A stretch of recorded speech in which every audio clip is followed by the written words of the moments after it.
ಸಾಮ್ರಾಟ್ ಟಿವಿಗೆ ಸ್ವಾಗತ. ನಾನು ರೋಹನ್ ಹಿರೇಮ್. ರಕ್ತ ಕೊಟ್ಟವರ ರಕ್ತವನ್ನೇ ಹರಿಸುವಷ್ಟು ಕ್ರೂರವೇ ಹಿಂದೂ ಧರ್ಮ. ಕರ್ನಾಟಕದ ಕರಾವಳಿಯ ಕೋಮುದಳ್ಳೂರಿಯ ಮುಖವಾಡ ಕಳಚಿ ಬೀಳುತ್ತಿರುವಂತೆಯೇ ಮರಳು ಕಳ್ಳರು ಸಿಲುಕಿ ಬಿದ್ದಿದ್ದಾರೆ. ಕರಾವಳಿ ಮರಳು ಮಾಫಿಯಾದ ತಿಜೋರಿಗೆ ನೀಡಿದ ಇತ್ತೀಚಿನ ಬಲಿ ಅಬ್ದುಲ್ ರೆಹಮಾನ್ ಪ್ರಕರಣದಲ್ಲಿ ಅರೆಸ್ಟ್ ಆಗಿರುವ ಜಾತಕ ನೋಡಿದ್ರೆ ಮರಳು ದಂಧೆಯ ಕ್ರೌರ್ಯದ ಅರಿವಾಗುತ್ತದೆ. ಅರೆಸ್ಟ್ ಆಗಿರುವ 3 ಪೈಕಿ ದೀಪಕ್ ಎಂಬುವನು ಪ್ರಮುಖ ಆರೋಪಿ. ಈತ ಮರಳು ಮಾಫಿಯಾದ ಪ್ರಮುಖ ಕಾಳಾಳು ಕೂಡ. ಮನೆ ಕಟ್ಟಿಸುತ್ತಿರುವ ದೀಪಕ್ ಅಬ್ದುಲ್ ರೆಹಮಾನನಿಂದ ಮರಳು ತರಿಸುತ್ತಾನೆ. ತರಿಸಿದ್ದು ಕಡಿಮೆ ಆಯಿತು, 2 ಟ್ರಕ್ ಮರಳು ಕಳಿಸುವಂತ ಅಬ್ದುಲ್ಗೆ ದೀಪಕ್ ಕೇಳ್ತಾನೆ.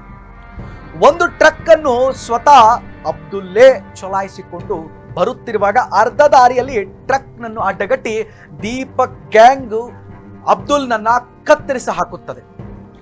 ದೀಪಕ್ ಮರಳು ತರಲು ಹೇಳಿದ ಒಳಮರ್ಮ ಅರಿಯದ ಅಬ್ದುಲ್ ದೀಪಕ್ ಗ್ಯಾಂಗ್ ತನ್ನ ಮೇಲೆ ದಾಳಿ ಮಾಡುವಾಗ, ದೀಪಕ್ ನನ್ನ ಮೇಲೆ ಯಾಕೆ ದಾಳಿ ಮಾಡ್ತಾ ಇದ್ದೀರಿ, ನಾನು ನಿನ್ನ ಸ್ನೇಹಿತ ಅಲ್ವಾ ಅಂತ ಆಶ್ಚರ್ಯಚಕಿತನಾಗಿ ಕೇಳ್ತಾನೆ.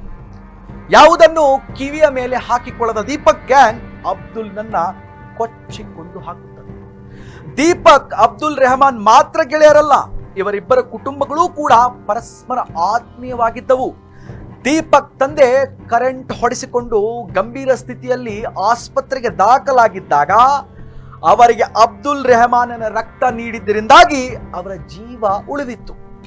ಅಬ್ದುಲ್ನಂತಹ ಗೆಳೆಯನನ್ನ ಕೊಲ್ಲುವಷ್ಟು ಧರ್ಮಾಂಧತೆ ದೀಪಕ್ನನ್ನ ಆವರಿಸಿದ್ದೆ, ಅಥವಾ ವ್ಯಾವಹಾರಿಕ ಕಾರಣವೇನಾದರೂ ಇತ್ತೆ?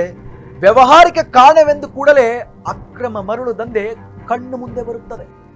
ಇನ್ನಷ್ಟು ಅಪ್ಡೇಟ್ಸ್ಗಾಗಿ ನೋಡ್ತಾ ಇರಿ ಸಾಮ್ರಾಟ್ ಟಿವಿ. ಇದು ಸದಾ ನೊಂದವರು.